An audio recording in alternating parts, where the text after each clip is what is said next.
I didn't notice the mug until I went to pour the coffee. Hers, still hanging on the hook. The one with the chip at the rim that she insisted gave it character. 11 months, and I'd never bothered to throw it out. I didn't cry. I just stared at it like it had said something stupid. Then I poured my own cup and didn't reach for a second.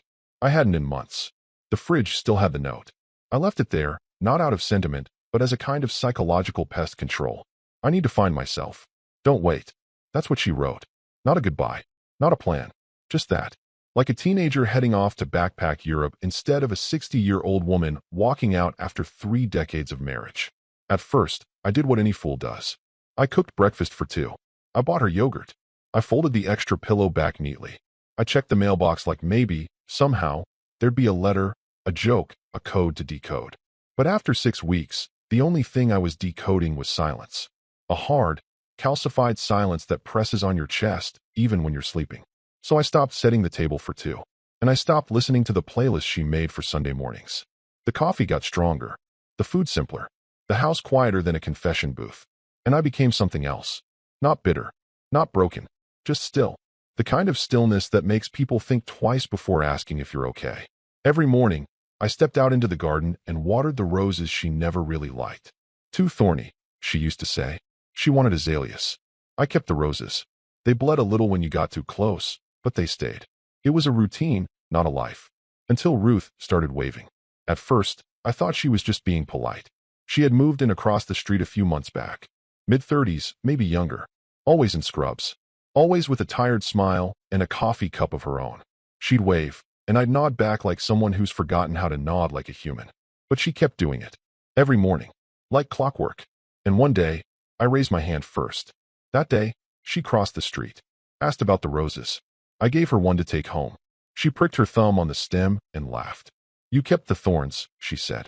Good. Then she turned and walked back to her house, humming something low and nostalgic. It was the first time I'd heard another voice near my porch in months. She didn't ask about Claire, which, ironically, made me want to talk about Claire, or at least talk. The next week, I saw her coming back from a shift and said, You ever sit on porches? She smiled, adjusted the bag on her shoulder, and said, Only if there's decent coffee. And that's how it started.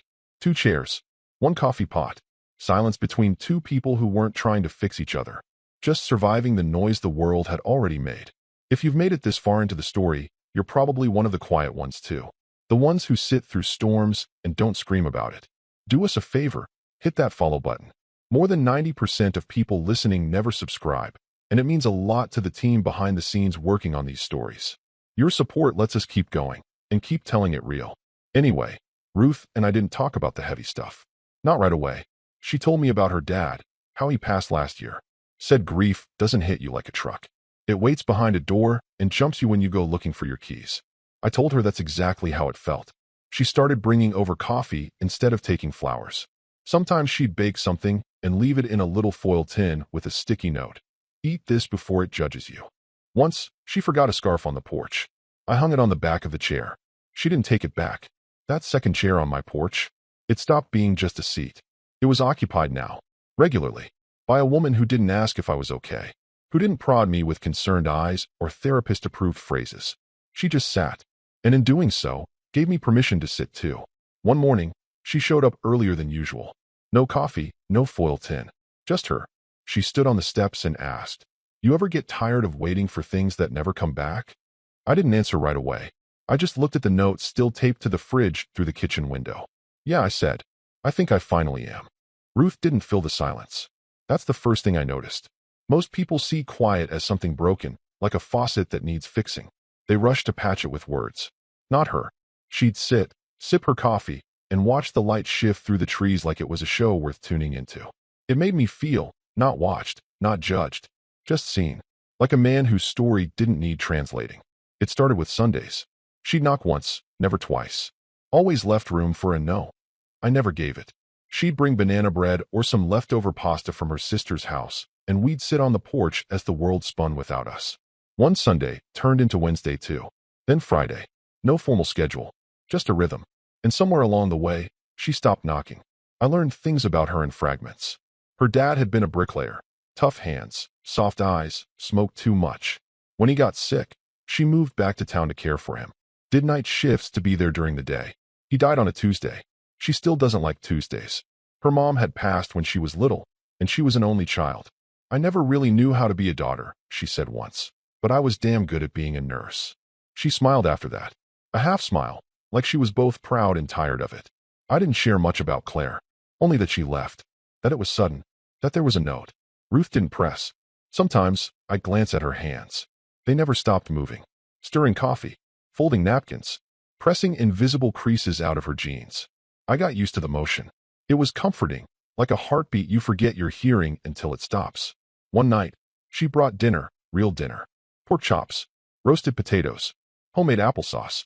I joked that she was trying to poison me through kindness. She rolled her eyes. This is what normal people do, Mark. They eat. They talk. They laugh. I stared at the full plate and asked, "You think this is normal?" She paused. "No, but I think it could be." After dinner, we stayed on the porch longer than usual. I poured another glass of tea. She pulled her knees up into the chair. It was chilly, and I offered her my old flannel. She took it, smelled it first before slipping it on. I didn't know what to make of that. Around 10, she stood, stretched, and looked toward her house. The windows were dark. "I don't want to go back tonight," she said softly, almost like a confession. I didn't say anything. I just held the door open. And when she stepped through, I whispered, "You're welcome here, if you ever need peace." She turned, already halfway into the hallway, and said, "I do." She stayed that night. And the next. There was no ceremony to it. No grand declarations or awkward negotiations. We shared the space like people who both knew what it was like to lose something and were quietly deciding not to lose again. The second chair on the porch became hers in everything but name. She adjusted the cushion, left her scarf over the back, started bringing different mugs, colorful ones. She even planted lavender in the pot Claire used to keep empty for decoration. I began to notice I wasn't waking up angry anymore, or hollow, just present. The house didn't feel haunted. It felt lived in. One morning, I was pouring coffee and realized I'd made 2 cups without thinking. I looked out the window. She was already on the porch, curled up, reading a book I didn't remember buying. I opened the screen door and handed her the mug. She smiled. "Thanks, roommate." I laughed. "Pretty sure you've outstayed your trial period." She leaned back in the chair, eyes closed, sunlight on her face. "Then maybe it's time for a lease." And just like that, the house wasn't waiting anymore. It was becoming something else. Something new. Something real. It's strange how fast silence becomes habit. And then, somehow, comfort. You stop noticing the absence of noise and start listening to the rhythm beneath it, the creak of floorboards, the hum of the fridge, the way she sighs just before sleep. Ruth fit into the house like she'd always been there. No announcement. No move-in day. Her toothbrush just appeared next to mine. Her jacket hung next to the old one Claire left behind, which I'd quietly shoved into the back of the closet. The seasons turned like they always did, but this time, I noticed. The leaves along the walkway flared gold and amber before falling like confetti. Ruth swept them into little piles every Saturday. She said it was meditative. I said it was obsessive. She grinned and threatened to start composting. I almost believed her. By November, neighbors began waving longer, smiling wider. One even shouted across the street, "Glad to see the house lit up again, Mark." I just nodded and looked over at Ruth through the kitchen window. She was laughing at something on her phone, barefoot, wearing that same old flannel of mine like armor. No one asked where Claire had gone. People are funny like that.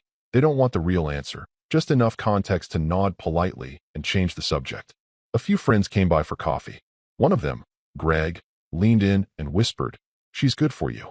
You don't look like you're waiting for the bus to hit you anymore." I told him that was a hell of a bar for happiness. But he was right. There were no labels. She wasn't my girlfriend, my partner, my anything. She was just Ruth.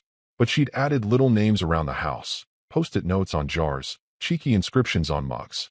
She called the armchair by the fire the throne and claimed it every time she read. I let her. Hell, I bought her a footrest to match. One quiet evening, we were lying on the couch. I had my head back, eyes closed, drifting off to the sound of some documentary neither of us were really watching. Her fingers found my hand. I squeezed once, distracted.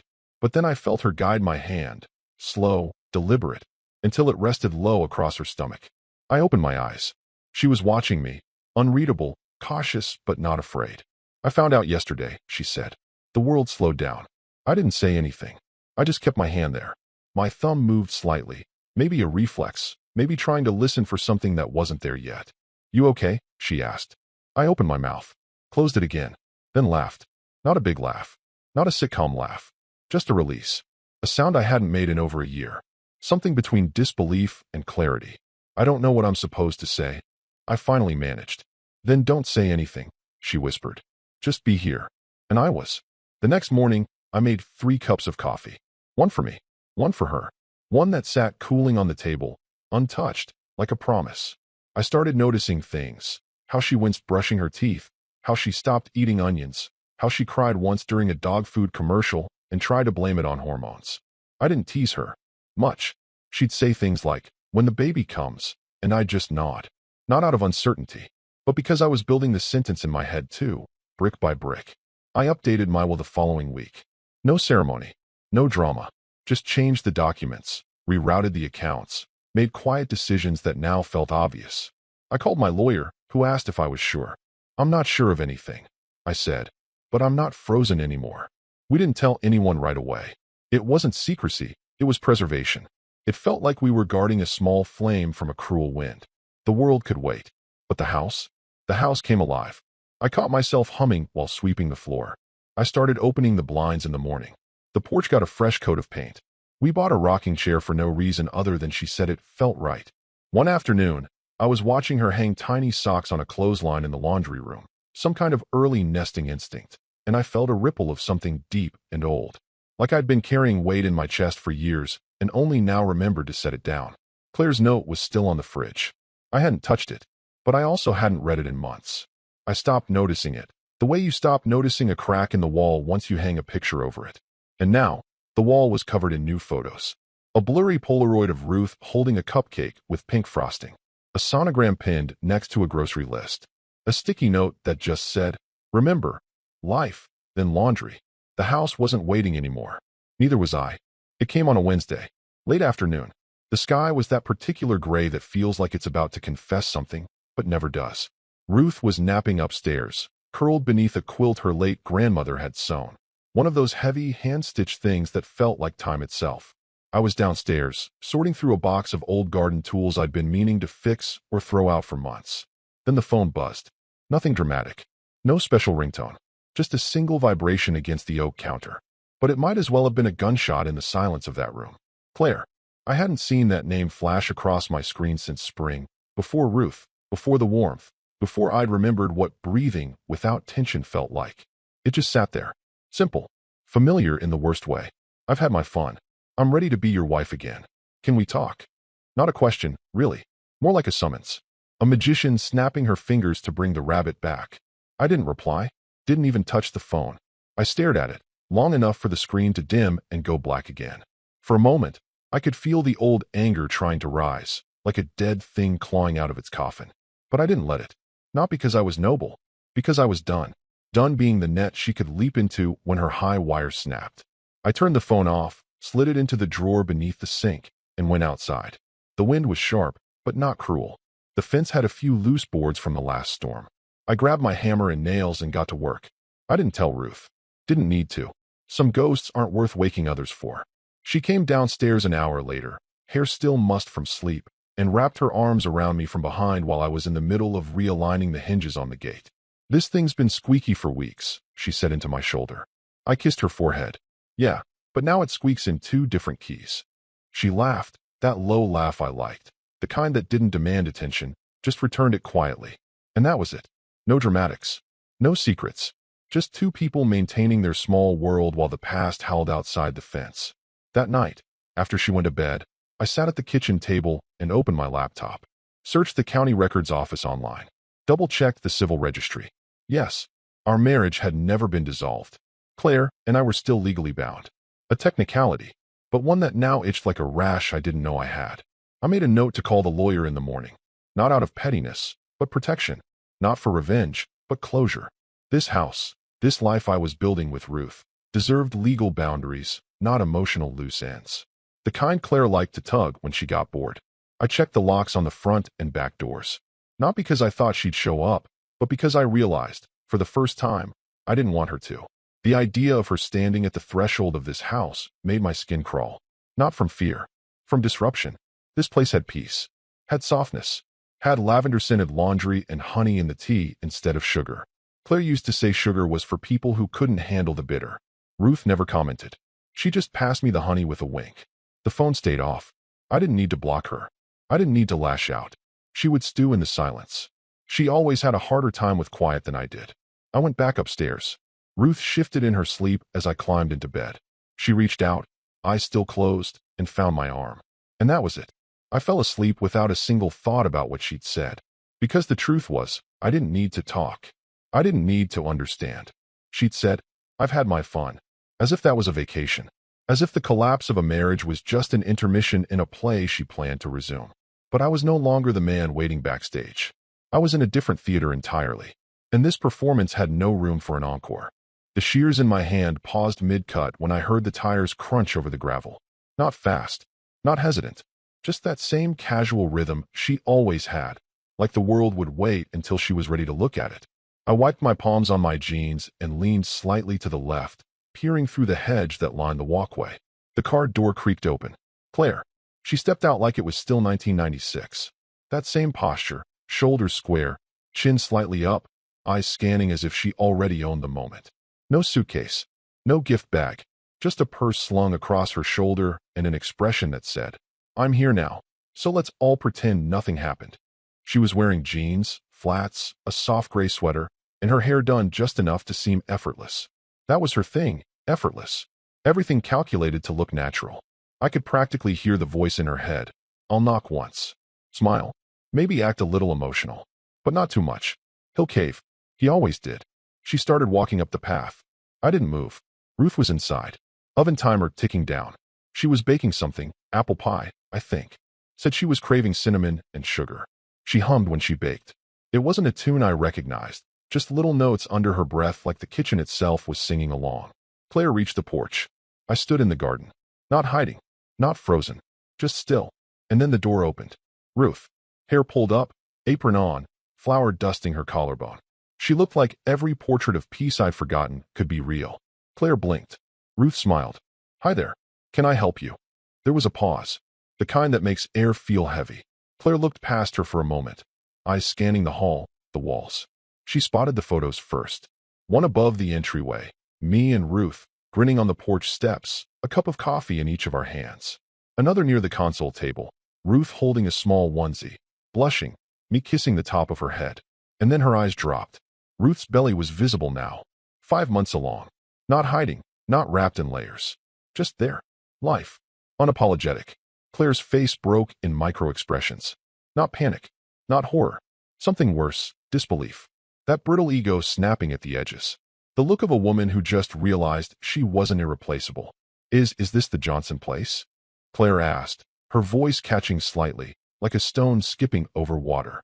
Ruth's smile didn't waver. "It is. I was looking for Mark." Ruth tilted her head, voice calm but resolute. "He saw your message. He just didn't think it needed a reply." Claire stood there, swaying slightly. Her eyes couldn't stop moving, like maybe if she blinked fast enough, the moment would rewrite itself.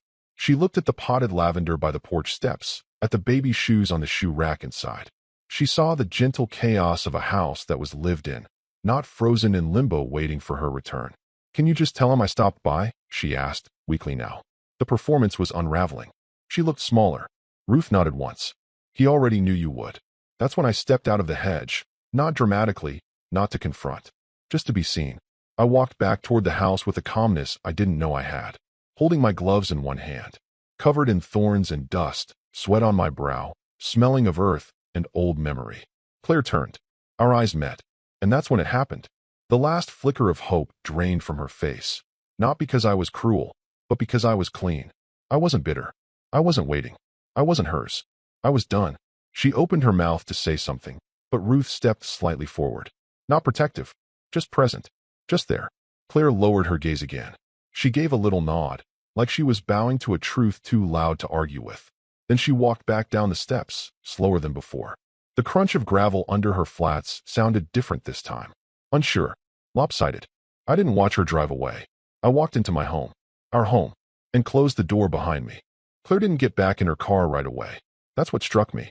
I watched from the kitchen window, half hidden behind the curtain, as she stood there on the gravel like someone trying to decipher a dream. She glanced around, as if expecting reality to reorient itself, as if expecting someone, me, to come rushing out the door with some grand declaration, some forgiveness speech she could soak in like bathwater. But the only thing that moved was the wind. Ruth had already closed the door. Not slammed, not locked, just quietly shut the space between two worlds. Inside, the oven dinged. The smell of cinnamon filled the kitchen like memory done right. I turned my back to the window and picked up the pie dish. Ruth was at the sink, washing her hands, humming that tune again, slow and content like nothing had happened. Maybe nothing had, at least not in here. But out there, I could feel the panic rippling behind the glass. You can always tell when someone's trapped in their own pride, flailing. And Claire? Claire was drowning. I didn't say anything, just set the dish on the counter. Ruth dried her hands, looked at me for a second, and said, "She's still out there." I nodded. "She'll leave." "You sure?" "She has nowhere to stay here anymore," I replied, and even less to say. Ruth leaned back against the counter, eyes soft. Not triumphant, not smug, just steady. "She was looking for a different house," she said quietly. "The one you lived in before." I nodded again. "That house burned down 11 months ago. No forwarding address." Outside, Claire finally moved. I heard the soft click of her car door opening, followed by a long pause, then the sound of it slamming shut harder than necessary. The tires spun for a moment on the gravel, more show than speed, then steadied into a slow roll down the road. Ruth didn't look out the window. She didn't need to. "Do you want pie now, or after lunch?" she asked. "Let's eat it now. Life's short." She laughed. "You sure you're not going to need whiskey after that?" "No. Pie's good." We sat at the table. 2 slices. 2 forks. No ghosts. Later that afternoon, while folding laundry, I found the flannel shirt I hadn't worn since spring, the one Claire used to complain about because it smelled like the shed. I slipped it on anyway. Ruth looked up from the couch and smiled. "That one makes you look like you know how to chop wood." "I do know how to chop wood." "Do you?" she asked, skeptical. "Once. Back in '89. The axe handle broke, and I decided the universe was telling me to retire early." She grinned and tossed a balled-up pair of socks at me. "I'll believe it when I see it." We didn't talk about Claire again that day, but I couldn't help remembering the moment her voice cracked. When she'd said, Is this the Johnson place?" Like she was trying to call up an old password she hoped still worked. She had walked back into a story she thought was paused. But the plot had changed. The cast had changed. The genre had changed. And worst of all, for her, it was better now. She'd looked inside that house and seen the truth framed on the walls. 2 people in love. A bassinet. A future. There wasn't space for her. And that's when it hit me. The panic wasn't because she'd lost something. It was because she realized she'd already been replaced in every way that mattered. No yelling. No confrontation. No bitter monologue. Just the quiet horror of being too late. The door hadn't been slammed in her face. It had simply stopped opening. And sometimes, that's louder than any lock ever could be. The message came in just after midnight, glowing faintly on the nightstand beside the bed. The kind of hour where regret starts to itch. Where people like Claire remember they're not immortal, and that bridges don't rebuild themselves. I didn't hear it right away. Ruth had fallen asleep with her hand on my chest, her breath rising and falling in that rhythmic way that made everything feel slower, safer. There was a quiet calm in the room, warm blankets, the distant hum of the radiator. A paperback book splayed open on her nightstand like it had fainted mid-sentence. I wasn't dreaming, just floating somewhere in between. Then the vibration. Subtle. Annoying. I blinked at the screen. "Claire, please." I was lost. I didn't know what I was doing. No punctuation on the second sentence. Like she wrote it fast. Or thought that stripping it down would make it feel raw, sincere.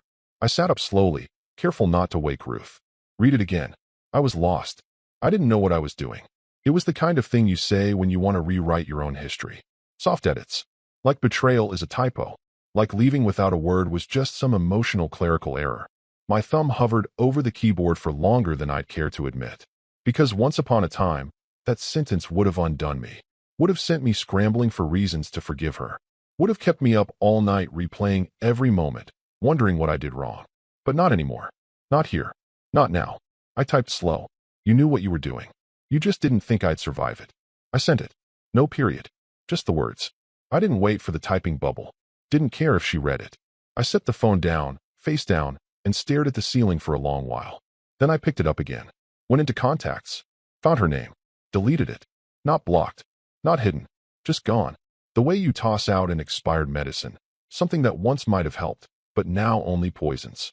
When I finally lay back down, Ruth stirred slightly. She turned toward me in her sleep, resting her head on my shoulder. Her hand slid to my stomach, anchoring herself there without waking up. It was enough. The next morning, I called my attorney. Another update? He asked, half groggy. Yeah, I said. Final one, I think. We made an appointment for the afternoon. Ruth offered to come with me. I didn't ask. She volunteered. That mattered. We sat together in the office, the late autumn sun cutting through the blinds in thin stripes.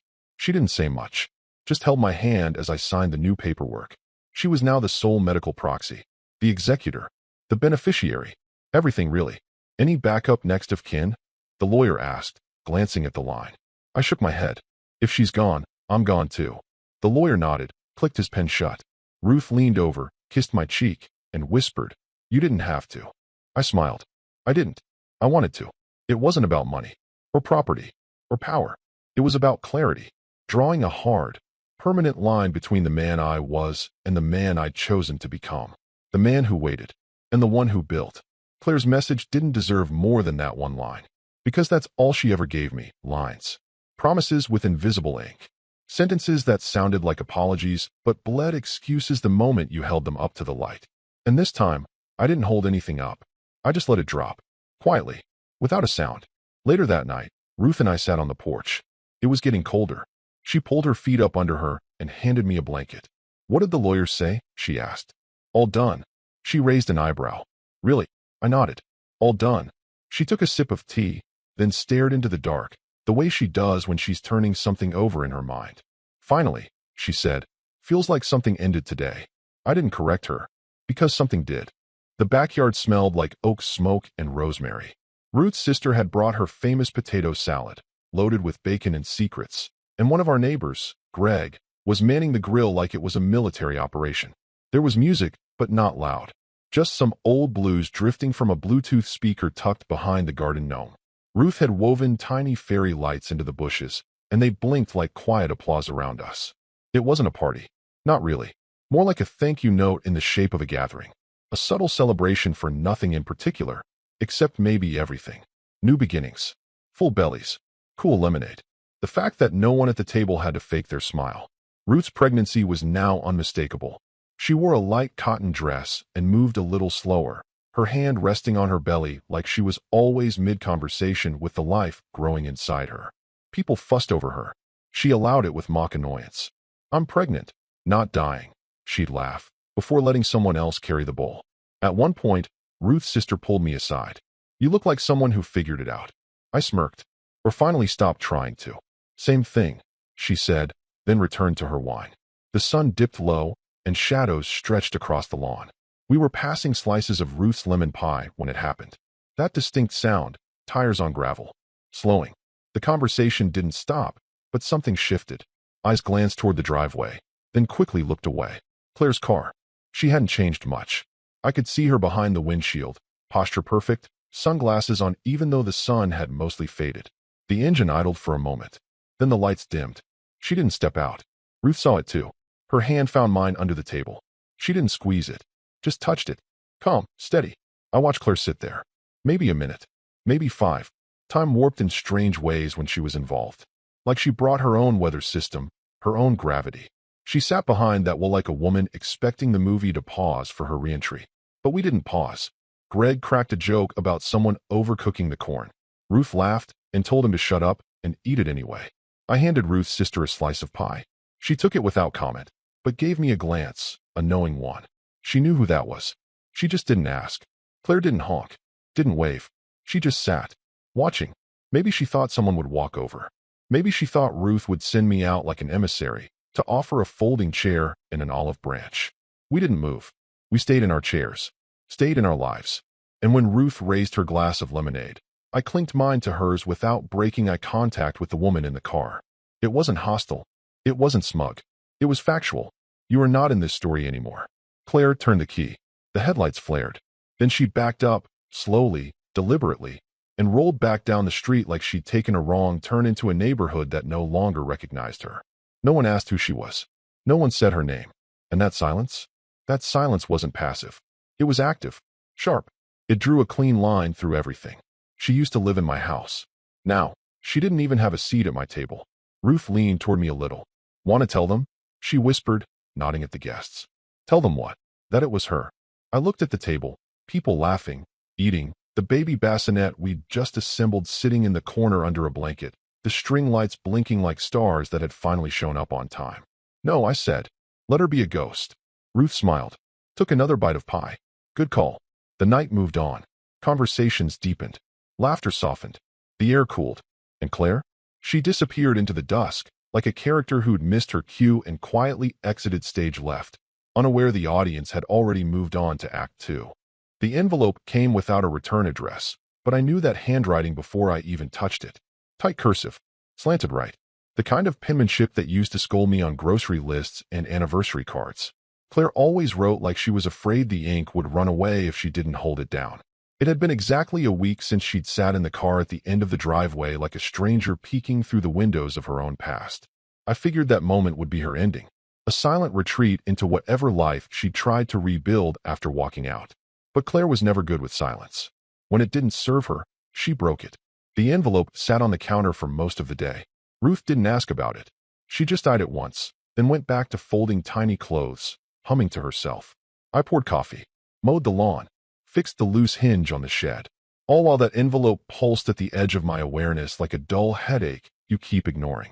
When the sun started to dip, I finally sat at the table and opened it. 3 pages. Handwritten. No greeting. No date. Just her. Apologies, dressed in poetry. Phrases like, I never meant to hurt you, and I was searching for something I couldn't name. She confessed to being afraid. Of aging. Of fading. Of feeling invisible next to a man who never needed attention to feel whole. She said she missed my laugh. The way I made coffee in silence. The sound of my steps on the porch. She wrote about seeing Ruth. Said it hit her like a mirror she didn't recognize. Called it shocking, heartbreaking, inevitable. And then, the final line, centered on the page like a wish no one was supposed to hear out loud. Is there any space for me, anywhere? I read it once. No rereading. No analysis. No emotional archaeology. Then I stood up, walked outside, and lit the fire pit. It was Ruth's idea, the fire pit. We dug it together one afternoon after she said, I want to roast marshmallows before my ankles disappear. I built the circle. She gathered stones. We christened it with cheap chocolate and burned marshmallows that stuck to our fingers like tree sap. That's where I went. Ruth followed, barefoot, cradling a blanket around her shoulders. She didn't ask what was in my hand. She didn't have to. She just stood beside me as I struck the match. The paper curled slowly, edges glowing orange before collapsing into black lace. Her words twisted up into smoke and slipped into the sky. I didn't speak, but my arm found Ruth's waist. Natural. Final. The last corner of the letter folded in on itself and vanished into ash. She leaned her head against my shoulder, eyes fixed on the embers. Neither of us looked away. There was no applause. No music. Just the sound of something ending, cleanly. Claire had wanted to know if there was any space for her left. And in that moment, surrounded by warmth, by quiet, by the steady pulse of life moving forward, the answer wasn't anger. It wasn't cruelty. It was simply no. The house sounds different now. Not just because of the baby, though she's claimed the air with her tiny grunts, hiccups, and those occasional shrieks that make the dog whimper and the neighbors chuckle. No, it's something else. A frequency you don't notice until you've lived without it. Life. Real, unscripted life. The kind that doesn't ask permission or apologize for the mess it brings. Our daughter has Ruth's eyes. That deep hazel that shifts with the light. She also has my eyebrows, which Ruth says is both a blessing and a curse. She'll look perpetually skeptical. She laughs, as if that isn't exactly what we'll need in this world. The living room is a minefield of plush toys and bottles. Burp cloths are draped over chair backs like surrender flags. There's a half-built rocking horse in the corner I keep swearing I'll finish. And above the mantel hangs the photo. It's not professional. Ruth's sister took it in the backyard. Me holding the baby, Ruth beside me, a bit of apple pie on her cheek no one noticed until hours later. We look tired. Not posed. Not polished. Just right. On the back of that frame, I took a pen one night while Ruth slept upstairs and scribbled a single line. The day everything began, for real this time. Not the day Ruth moved in. Not the wedding license we quietly signed without telling anyone. Not even the birth. But that quiet afternoon 2 weeks after the baby came. when I looked around at the chaos and realized I wasn't performing anymore. I wasn't bracing for someone to leave. I wasn't wondering what version of myself would be easier to love. I was just there, present, needed, home. There is no trace of Claire in the house now. Not in the drawers. Not in the photos. Not in the stories we tell. The mug with the chipped rim is gone. The note on the fridge, finally peeled off and tossed with the grocery receipts. Her name hasn't been spoken in months, not out of resentment, but because it simply doesn't belong in the current sentence. It's not erasure. It's evolution. The kind of quiet that grows over time, like ivy covering up an old scar on a brick wall. Ruth hums lullabies now, mostly off-key. The baby doesn't seem to mind. I take walks in the morning again, longer ones, pushing a stroller down cracked sidewalks while neighbors wave and call out. She looks just like her mama. I wave back, smile, keep walking. Sometimes, I catch my reflection in shop windows. A man in his 60s with silver hair and bags under his eyes. But the man in the reflection isn't hollow. He's not waiting for an apology. He's not holding space for someone who didn't value it. He's full. One morning, while changing a diaper that could have been classified as a biohazard, I looked down and saw her tiny hand grip my finger. Tight. Intentional. It made something click. All this time, I thought peace would come in stillness, in solitude. But it turns out, for me, peace sounds like a baby hiccuping in her sleep. Smells like cinnamon from Ruth's baking at 2 a.m. Feels like knowing exactly where I belong without having to ask. We didn't replace anyone. We just stopped reserving a seat for someone who already chose to leave. And that photo on the mantle? It doesn't commemorate a milestone. It documents a truth. Some stories don't begin until you finally stop rereading the wrong chapter.